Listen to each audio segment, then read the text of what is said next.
Bismillahirrahmanirrahim. Assalamualaikum warahmatullahi wabarakatuh.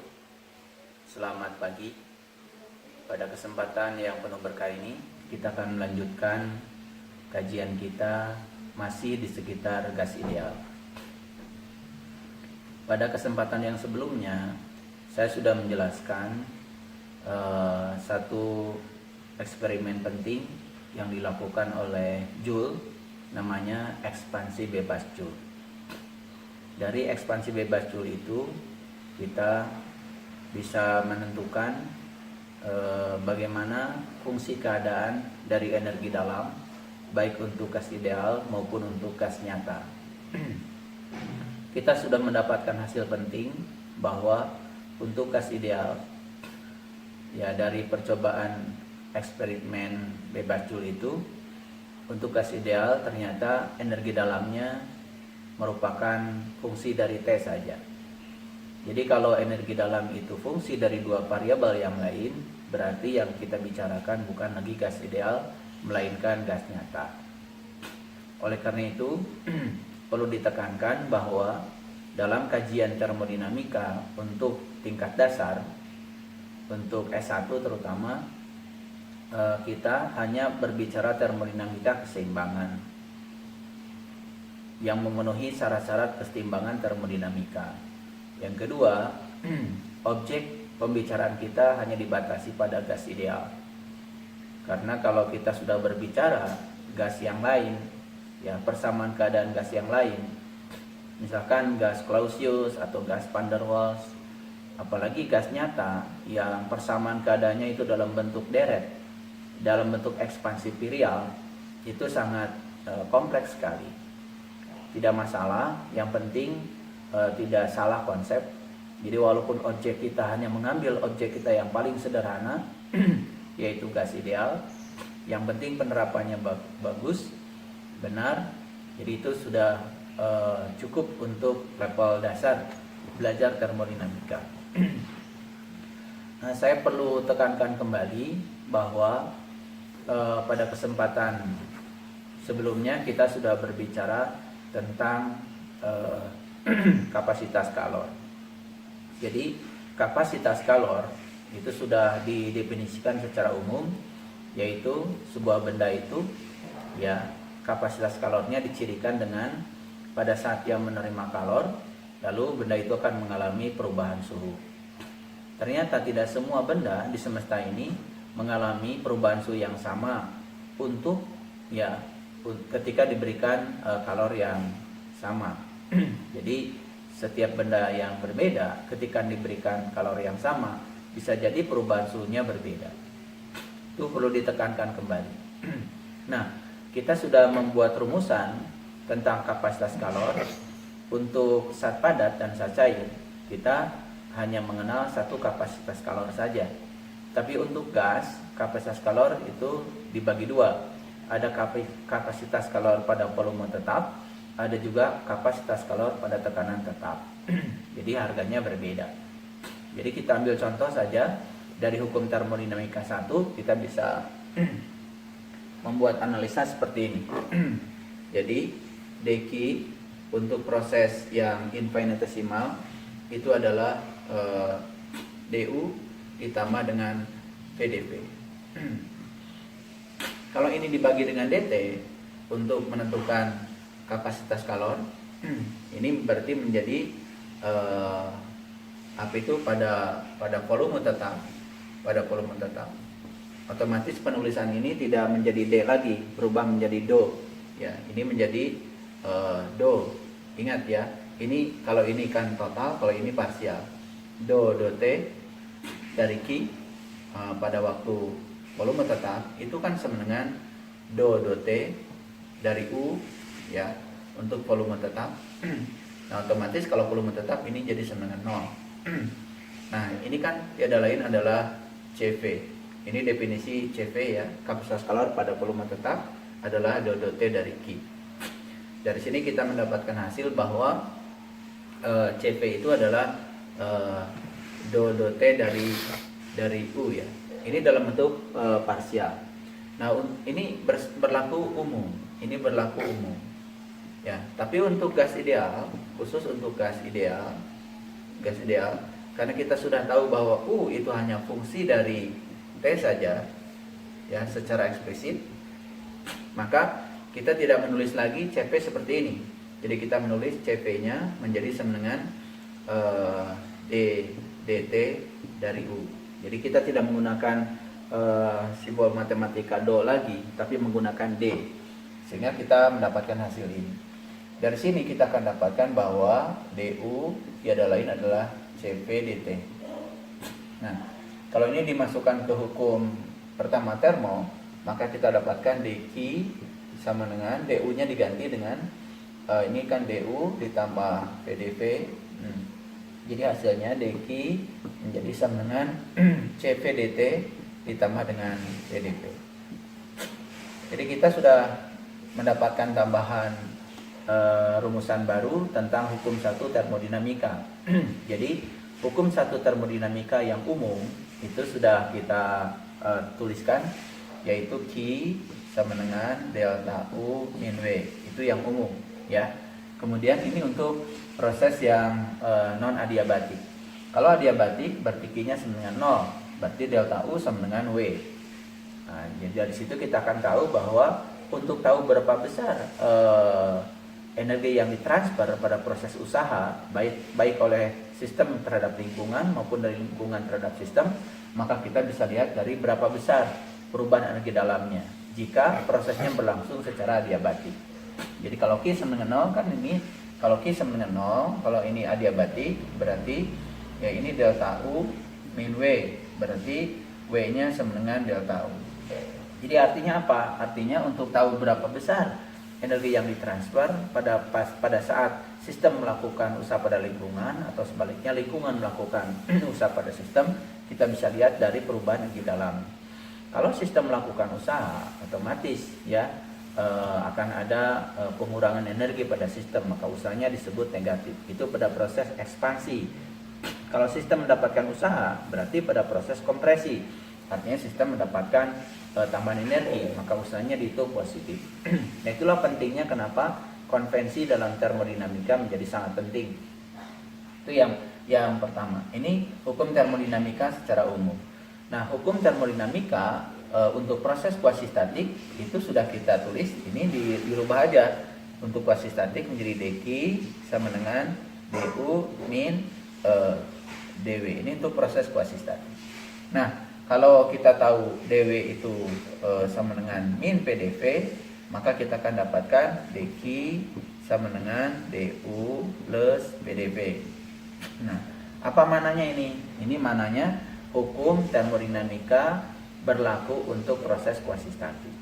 Nah, ketika du diganti dengan Cp dt, berarti ada hal baru di sini. Nah, ini mananya apa? Ini hukum termodinamika untuk proses infinitesimal yang perubahannya sangat kecil, tetapi ini sudah diterapkan pada satu sistem yang sederhana, yaitu gas ideal. Ya, itu harus diperhatikan. Nah, jadi kita sudah dapatkan rumusan-rumusan baru.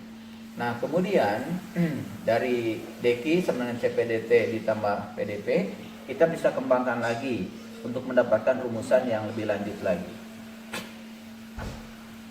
Baik, ini saya hapus ya. Jadi itu yang penting. Yang kedua, kalau kita tulis kembali dQ ini yang tadi dP dt ditambah PdV. Ini sekali lagi, ini adalah hukum termodinamika 1 untuk proses kuasistatik, berarti perubahannya infinitesimal, berarti perubahannya itu ya berlangsung sangat kecil.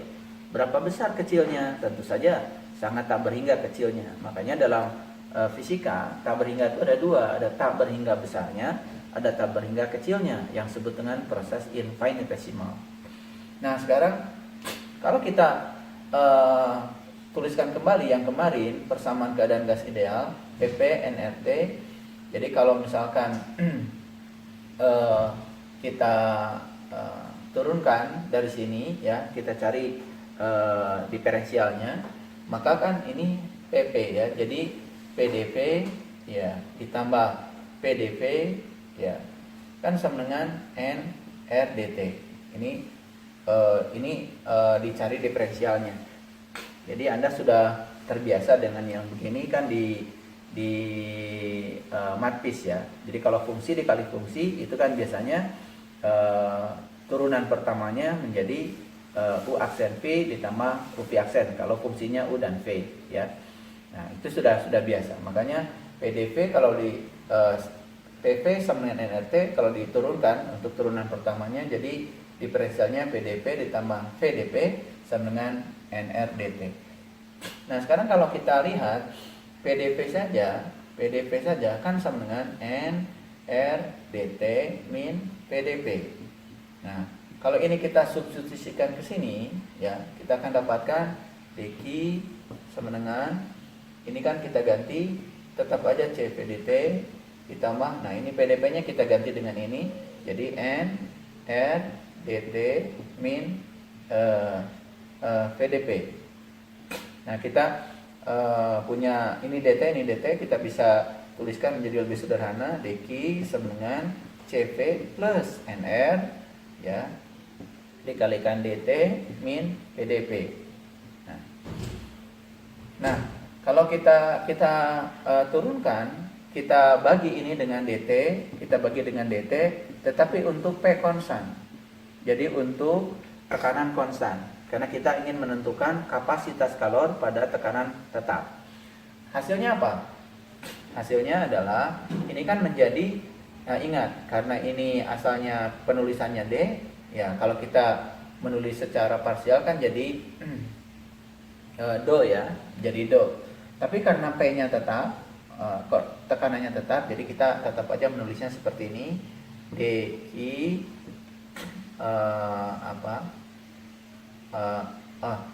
karena kita mau menurunkan terhadap P ya, berarti ini nulisnya jadi do Ki do T ya, P tetap. Nah jadi ini ya, karena masih ada penurunan terhadap P dari Q itu P tetap, berarti ini harus nulisnya secara parsial, masih pakai ini. Kan sama dengan apa?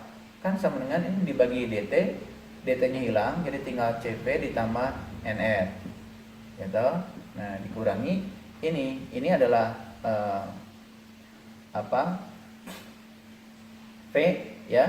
Nah, ini kan berarti jadi do T dari P kan, tapi di sini adalah P tetap, otomatis bagian ini kan nanti jadi sama dengan 0 kan, karena P tetap. Jadi kalau P diturunkan terhadap T, kalau P tetap itu kan jadi sama dengan 0. Tapi ini kita dapatkan hasil ini apa sebetulnya? Do T dari Q P tetap ini kan sebenarnya CP kan sebetulnya ya. Jadi kan kita bisa dapatkan sekarang CP sama dengan CP ditambah dengan NR. Nah, hubungan ini menjadi sangat penting ya dalam gas ideal. Nah, bagian ini sudah sama 0. Jadi sekarang kita mendapatkan hubungan bahwa kapasitas kalor volume tetap ditambah NR itu sama dengan CP ya. Ini hasil yang sangat bagus ya. Sehingga rumus yang ini sekarang bisa kita ganti. Jadi DQ sama dengan ini kan CV plus NR ya toh. Nah, ini sama dengan DT min PDP. Nah, karena ini sudah kita dapatkan hasilnya sama dengan CP, maka kita dapatkan DQ sama dengan CP kan, DT dikurangi PDP. Nah, dapat lagi kita rumusan baru lagi. Jadi, nah ini hukum termodinamika 1 tetap, tapi kita modifikasi. Ini tetap hukum termodinamika 1 untuk proses kuasistatik infinitesimal ya untuk gas ideal. Jadi kita mendapatkan dua rumusan untuk gas ideal. Yang pertama DQ sama dengan CPDT plus PDP. Yang kedua DQ sama dengan CP DT min VDP. Nah ini rumusan yang sangat penting. Lalu dalam termodinamika ada yang namanya konstanta Laplace. Konstanta Laplace itu adalah perbandingan antara kapasitas kalor pada tekanan tetap dengan kapasitas kalor pada volume tetap. Nah, saya pernah melakukan eksperimen menentukan konstanta Laplace untuk berbagai gas. Ya, salah satunya untuk udara yang kita ambil dari atmosfer. Nah, itu dengan metode Rukat namanya itu. Jadi Anda nanti kalau mau belajar termodinamika secara lanjut, Anda juga nanti bisa praktikum untuk menentukan konstanta Laplace untuk berbagai jenis gas. Jadi konstanta Laplace itu adalah perbandingan antara kapasitas kalor pada tekanan tetap dengan kapasitas kalor pada volume tetap. Ini konstanta Laplace. Nah, perlu ditekankan sedikit bahwa nanti ya selanjutnya apalagi di fisika statistik nanti akan dirinci lebih dalam. Jadi kita tahu bahwa kalau gas itu ada gas yang monoatomik ya. Jadi gas yang tersusun oleh atom-atom tunggal ya. Ternyata CV-nya itu bisa kita turunkan nanti itu sama dengan 3/2R. Dari mana itu? Itu kita bisa mengasumsikan ada yang namanya prinsip ekipartisi energi. Jadi prinsip ekipartisi energi itu adalah bahwa setiap molekul itu memiliki energi kinetik ya, energi kinetik. Cuman energi kinetiknya ada yang berasal dari faktor translasi saja, ada juga yang menggabungkan faktor translasi dengan faktor rotasi, lalu ada juga yang menggabungkan faktor translasi kemudian rotasi dan kemudian vibrasi. Bagaimana memahaminya?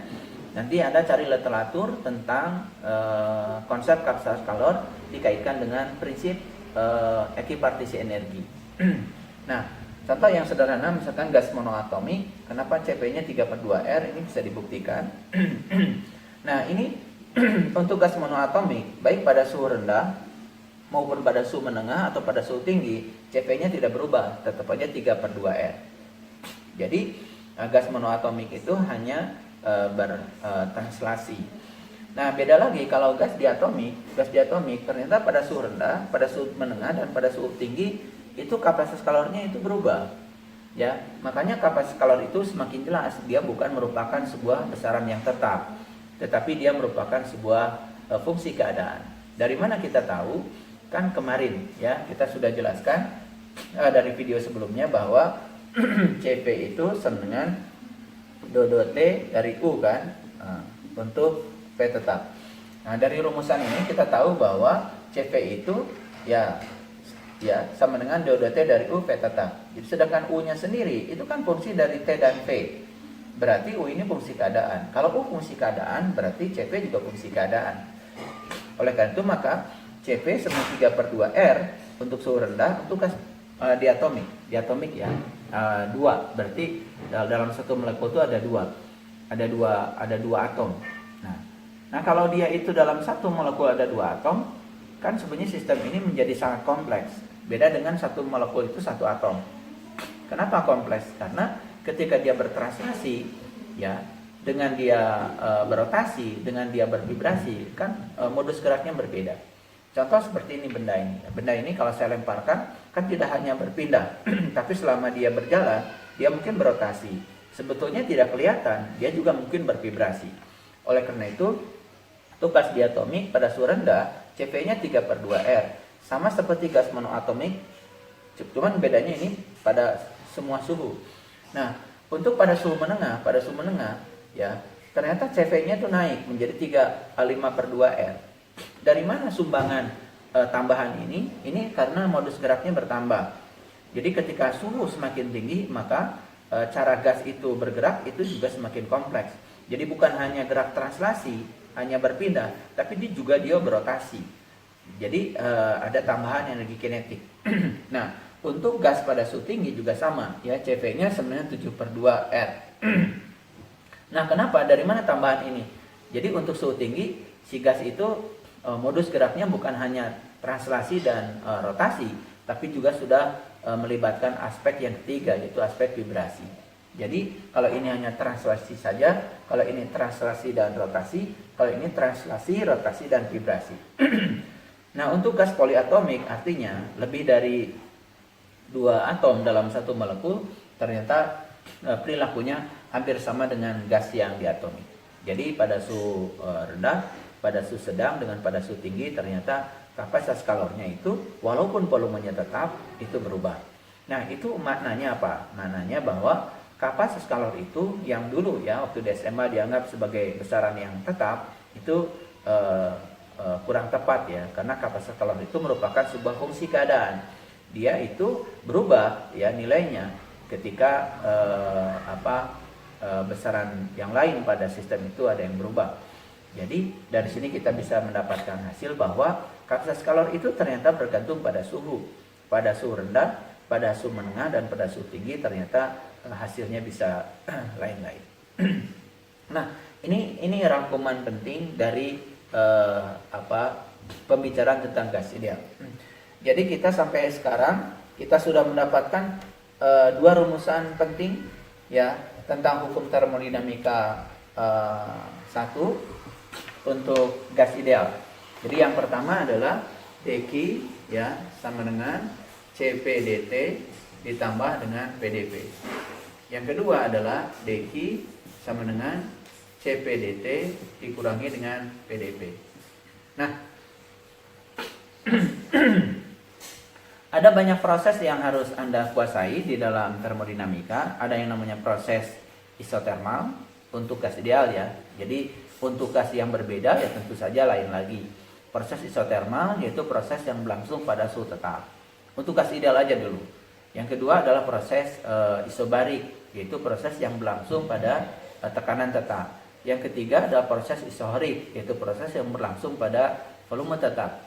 Nah, yang keempat ada yang namanya proses adiabatik, yaitu proses yang berlangsung pada saat proses berlangsung tidak ada kalor yang masuk dan tidak ada kalor yang keluar. Artinya sistem itu betul-betul diisolasi dari keluar masuknya kalor. Itu yang namanya proses adiabatik. Adiabatik. Nah, dua proses penting yang akan terus-menerus ya kita akan kembangkan nanti, apalagi setelah berbicara entropi. Nanti ketika bicara entropi kita akan berbicara bagaimana entropi dijelaskan dengan siklus Carnot. Nah, siklus Carnot itu siklus dasar karena di dalamnya ada dua proses isotermik dan ada dua proses adiabatik. Oleh karena itu, maka proses penting dalam termodinamika itu sebetulnya cukup dua saja. Yang pertama adalah proses isotermik, yang kedua adalah proses adiabatik. Nah, kalau untuk gas ideal, bagaimana rumusan proses adiabatiknya? Kita lihat seperti ini ya. Dari sini kita tahu bahwa kalau adiabati berarti apa yang terjadi? Sistem itu diisolasi, berarti dQ-nya sama dengan 0. Kalau dQ-nya sama 0, kita masukkan ke sini, berarti kita dapatkan apa? 0 ke rumus yang pertama, 0 sama dengan Cp dt ditambah PdP. Oke. Nah, dari sini kita dapatkan apa? Berarti kita dapatkan Cp dt kan sama dengan min PdP. Gitu? Nah, itu. Min PdP. Lalu Cp saja jadi sama dengan apa? Min PdP dibagi dengan dt. Nah, sekarang kalau ini kita masukkan ke rumus yang kedua. Rumus yang kedua untuk adiabatik kan juga sama dengan 0 sama dengan Cp dt dikurangi PdP. Nah, kalau ini dibagi dengan Cp, ini juga dibagi dengan Cp, nggak masalah. Nah, hasilnya apa? Hasilnya kan jadi 0 sama dengan, ini dibagi dengan Cp jadi sama apa? Cp dt, lalu dibagi dengan ini, min PdP dibagi dt, ya, dikurangi dengan PdP, dibagi lagi dengan ini. Yang ini saya tulis Cp aja. Yang ini saya tuliskan yang ini min PdP dibagi dengan dt. Apa hasilnya ini? Jadi hasilnya ini 0 sama dengan ini kan Cp dibagi Cp sudah kita rumuskan tadi sama dengan gamma dikalikan dt dikurangi. Nah, ini negatif jadi positif. Ini kan jadi sama dengan apa? PdP dikalikan dengan dt per dp kan? Oke. Nah, sekarang ini kita pindah ruaskan. Jadi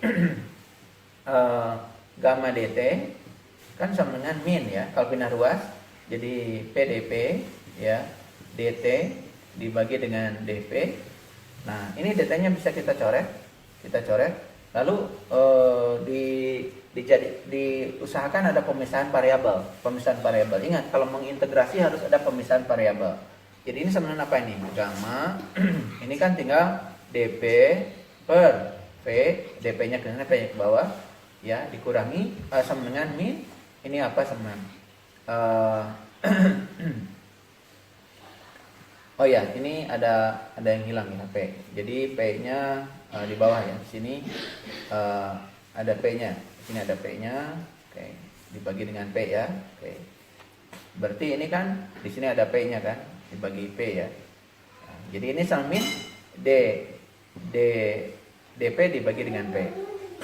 Nah, lalu kalau ini kita teruskan, hasilnya jadi seperti apa? Ini kan gamma dp per v ditambah ya dp per atau ini biarkan aja sama dengan negatif dp per v ya. Kalau kita integral, dua-duanya diintegral, ini kan jadi gamma ln p sama dengan ini min ln p. Nah, kalau diintegral secara bebas pasti keluar sebuah konstanta, sebut aja c. Nah, apa yang terjadi di sini? Tinggal gamma ln p tambah ln p sama dengan ini saya sebut aja c aksen deh. Maka ini kan bisa saja c aksen itu harganya sama dengan ln c. Nah, masalah. Jadi c aksen adalah ln c. Nah, apa yang terjadi?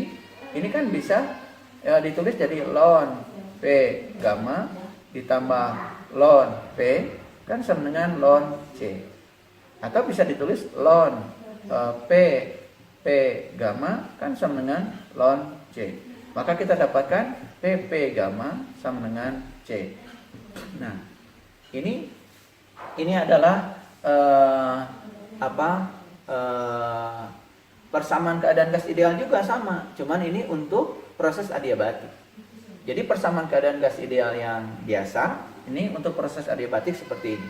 Jadi kalau untuk isotermik kan pp sama dengan konstan. Kalau untuk adiabatik pp gamma sama dengan konstan. Jadi dari sini kita bisa mengembangkan lebih jauh lagi.